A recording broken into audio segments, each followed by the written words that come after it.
Well, good morning. And of course, we're coming to you live here from the heart of Diepsloot. And just like other communities around the country, the people of Diepsloot are also gearing up for the second day of voter registration. But this happens amid a lot of challenges that are, of course, plaguing this particular community.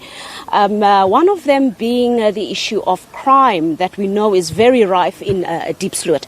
Of course, that begs the question when the issue of crime that affects so many other social elements in this particular community, how does that influence people's appetite to actually participate in the elections, in particular the young people? Are they going out to the voting stations to register? Are they optimistic about the elections? What are their needs? And that goes for the community at large, regardless of their age.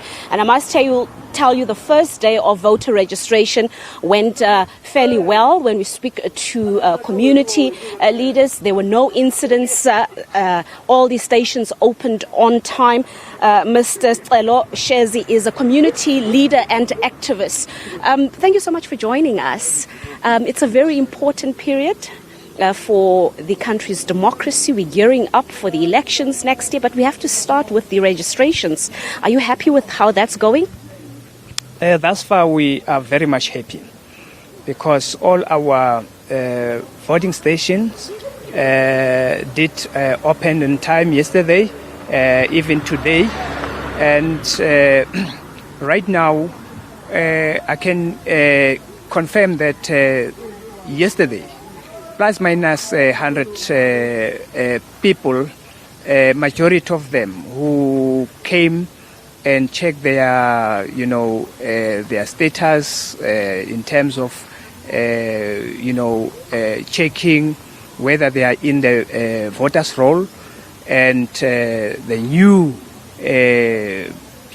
young people who came in numbers, plus minus 100, including those who were at the stations to check whether they are still appearing.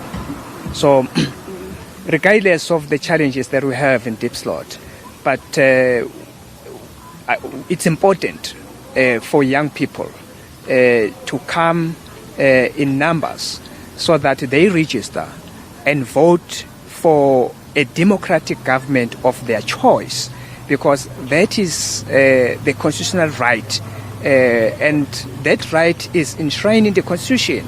So they must exercise that right because the future belongs to them. Just shortly, the issues, economic issues, the issues of crime, how is that impacting the people of Diepsloot? How do they feel about that? Is that not perhaps discouraging them to be part of democracy when the social challenges that they are facing are not being resolved? Or is that precisely the reason that encourages them to want to vote? Yeah. Yes, it has an impact in terms of, young people to come in numbers. Hence, we are out there encouraging them to come so that they ensure that they protect this democracy. All right. Thank you so much. We'll have to leave it there.